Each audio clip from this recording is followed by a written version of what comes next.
अगर आप समझते हैं कि एक पुरानी जिंदगी और अपने रिश्तों के साथ सब कुछ ठीक है तो आप गलत हैं। जिंदगी कभी भी आपके सामने एक ऐसे मोड़ पर आ सकती है जहां आपको अपने फैसले के अंजाम का सामना करना पड़ता है। एक ऐसा मोड़ जहां अपने ही चेहरे को पहचानना मुश्किल हो जाता है। ये कहानी एक ऐसे इंसान की है जो अपने परिवार की खुशी के लिए जीता है, लेकिन एक गलत फैसले की वजह से उसकी जिंदगी एक भयानक मोड़ पर आ पहुँचती है। जब आपके पास कोई और रास्ता नहीं होता तो कभी कभी आपको अपने जीने के तरीकों को बदलना पड़ता है। शंभू की कहानी आपको ये बताएगी कि जब इंसान अपने सब्र की हद तक पहुंच जाता है तो वो अपने लिए एक नया सफर शुरू कर सकता है जो न सिर्फ उसकी बल्कि पूरी जिंदगी की कहानी को बदल देता है। इस मूवी का नाम है वध, जिसका मतलब है एग्जीक्यूशन। ये 2022 की हिंदी लैंग्वेज थ्रिलर है जो जसपाल सिंह संधू और राजीव बर्नवाल ने लिखा और डायरेक्ट किया है और लव फिल्म्स के अंडर प्रोड्यूस किया गया। ये फिल्म 9 दिसंबर 2022 को थिएटर्स में रिलीज हुई थी और 54th IFFI Indian paranormal selection में फीचर हुई थी।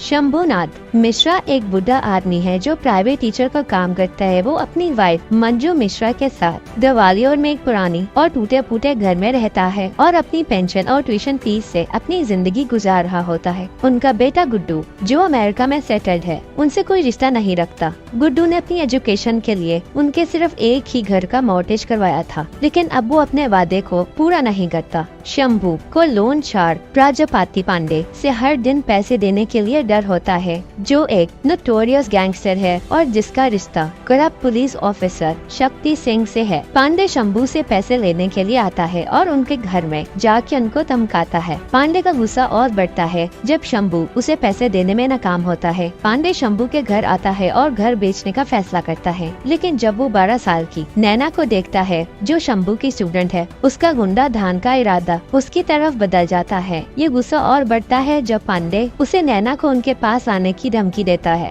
ये वो लम्हा होता है जब शंभू अपने सब्र का बंधन तोड़कर पांडे को मार डालता है। फिर पांडे की मौत शंभू के लिए एक डिजास्टर की शुरुआत होती है। वो बॉडी को छुपाता है, लेकिन जब पुलिस इन्वेस्टिगेट करने आती है तो शंभू अपनी जिंदगी के हर फैसले का सामना करता है। शंभू की जिंदगी का हर फैसला उसके लिए एक अंधेरों में खो जाने का रास्ता बन जाता है, लेकिन जब आप अपने लिए सच्चा रास्ता चुनते हैं तो दुनिया आपको समझकर अपने रास्ते पर ले जाती है। शंभू का फैसला सिर्फ उसकी जिंदगी को नहीं बल्कि उसके आसपास के लोगों की तकदीर को भी बदल देता है। कभी कभी सच्चाई को छुपाने के लिए हमें अपने सबसे बड़े डर का सामना करना पड़ता है। मंजू के साथ शंभू ने अपनी जिंदगी का सबसे मुश्किल फैसला लिया, लेकिन जब इंसान अपनी सच्चाई पे ईमान रखता है तो वो अपने गलत काम को भी सुधार सकता है। शंभू ने अपने सबसे बड़े दुश्मन को अपने हक में बदल दिया और अपनी जिंदगी का एक नया फैसला शुरू किया। अब वो अपनी पुरानी जिंदगी को छोड़कर नए सपने देख रहा है।